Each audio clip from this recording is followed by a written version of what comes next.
Praise the lord. దేవాతి దేవునికి వందనాలు.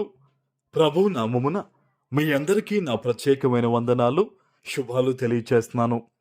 అనుదిన వాగ్దానం వస్తూ ఉన్న మన యూట్యూబ్ ఛానల్ని తప్పకుండా మీరు సబ్స్క్రైబ్ చేసి అనేక మందికి ఈ వాగ్దానాన్ని పంపించండి. ఈ దినము కొరకు ఏర్పాటు చేయబడిన దేవుని వాగ్దానము యెహోషువ గ్రంథము 1వ అధ్యాయము 9వ వచనము. నిబ్బరము కలిగి ధైర్యముగా నుండుము, దిగులు పడకము, జడియకుము.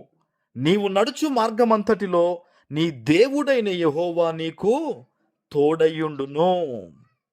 దేవుని నామానికి మహిమ కలుగునుగాక. ఈ ఉదయకాల సమయంలో సర్వోన్నతుడైన నీ తండ్రి గొప్ప వాగ్దానాన్ని నీకు అందిస్తూ ఉన్నారు. ఆమేన్. ఏదైతే ఆనాడు తన బిడ్డ అయిన యెహోషువతో దేవుడు మాట్లాడుతూ ఇంత గొప్ప మాటను ఇచ్చి ధైర్యపరిచాడో, తోడై ఉన్నాడో, నడిపించాడో, ఈరోజు అదే మాటను వాగ్దానముగా దిగులుతో ఉన్న నీకు నీ తండ్రి మాటిస్తూ ఉన్నారు. నువ్వు దిగులు పడొద్దు, నువ్వు జడియొద్దు.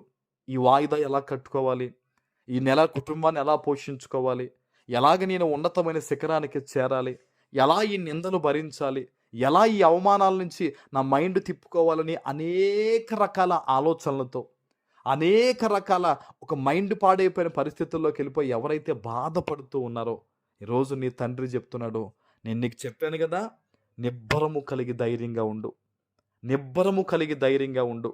ఈరోజు ఏ చేతి వేళ్ళైతే నిన్ను నిందిస్తూ ఉన్నాయో వారందరూ చప్పట్లు కొట్టేంత గొప్ప స్థితి నీకు కలగజేస్తానని ఈరోజు సర్వోన్నతుడైన నీ తండ్రి నీకు మాటిస్తూ ఉన్నారు.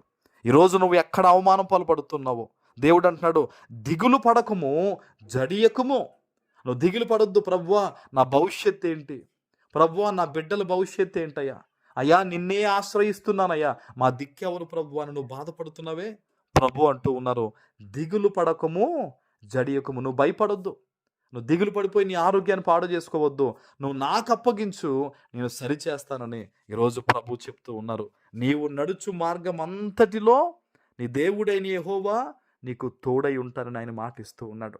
నువ్వు ఈ జీవిత ప్రయాణంలో ఏదైతే ఒక ఉద్యోగంలో వెళ్తున్నావో, ఏదైతే ఒక జీవితాన్ని ఇంకా ఏదన్నా పోగేసుకోవాలి, ఏదన్నా సంపాదించుకోవాలని చెప్పి నువ్వు అడుగులు వేస్తున్నావో, నువ్వు ఏదైతే ఆలోచన చేస్తూ ముందుకెళ్తున్నావో ఆ మార్గం అంతటిలో కూడా ఎవ్వరు నీకు తోడై ఉన్నా లేకపోయినా, ఎవ్వరు నీతో నడిచినా నడవకపోయినా, ప్రభు అంటున్నారు, నీవు నడుచు మార్గం అంతటిలో నేను నీకు తోడై ఉంటాను అంటున్నాడు ఆయన. హల్లెలూయా. ఇంతకన్నా గొప్ప మాట ఏదన్నా కావాలండి?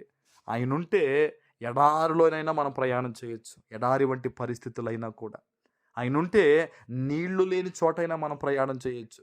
కొన్నిసార్లు చూడండి, త్రాగడానికి ఏమీ లేవని ఇశ్రాయేలీయులు వారైతే సనుక్కున్నారు, కానీ దేవుడు వారి మీద ఏం కోప్పడలేదు. నేను చెప్తున్నాను ఒక సేవకునిగా, నీ జీవితంలో నువ్వు ఏ ప్రయాణం అయితే ఈరోజు చేస్తున్నావో నీ తండ్రి చెప్తున్నాడు, నేను నీకు తోడుగా ఉంటాను, నీతో పాటు ఉంటాను, నువ్వు భయపడొద్దు, నేను నిన్ను ఆదరిస్తాను, హక్కును చేర్చుకుంటాను, నీకు ఆలోచన చెప్తానని ప్రభు చెప్తున్నాడు. మరి మనం ఏం చేయాలి? మన దేవుని స్వరాన్ని వెళ్ళాలంటే, మనం దేవుని నడిపింపులో వెళ్ళి ఆశీర్వాదాన్ని పొందుకోవాలంటే మనం ఏం చెయ్యాలి అంటే ప్రార్థన చెయ్యాలి. ఈ వాగ్దానం ఎత్తిపెట్టి నమ్మకంతో ప్రార్థన చెయ్యాలి. నువ్వు ఎప్పుడైతే ఈ ప్రార్థన కలిగి ఉంటావో ఖచ్చితంగా నువ్వు దీవింపబడతావు. ఈరోజు ఉదయకాల సమయంలో దేవుడు నిన్ను దర్శించబోతూ ఉన్నారు, నిన్ను గొప్పగా ఆశీర్వదించబోతూ ఉన్నారు. ఆమేన్. ప్రార్థన చేసుకుందాం. పరిశుద్ధుడు అయిన మా తండ్రి, ప్రేమ కలిగిన ప్రభువా, మీకు వందనాలు. ఈ ఉదయకాల సమయంలో మీరు ఇచ్చిన గొప్ప వాగ్దానము ప్రతి బిడ్డ జీవితంలో నెరవేర్చి స్థిరపరచమని యేసు నామమున ప్రార్థిస్తున్నాను తండ్రి. ఆమేన్.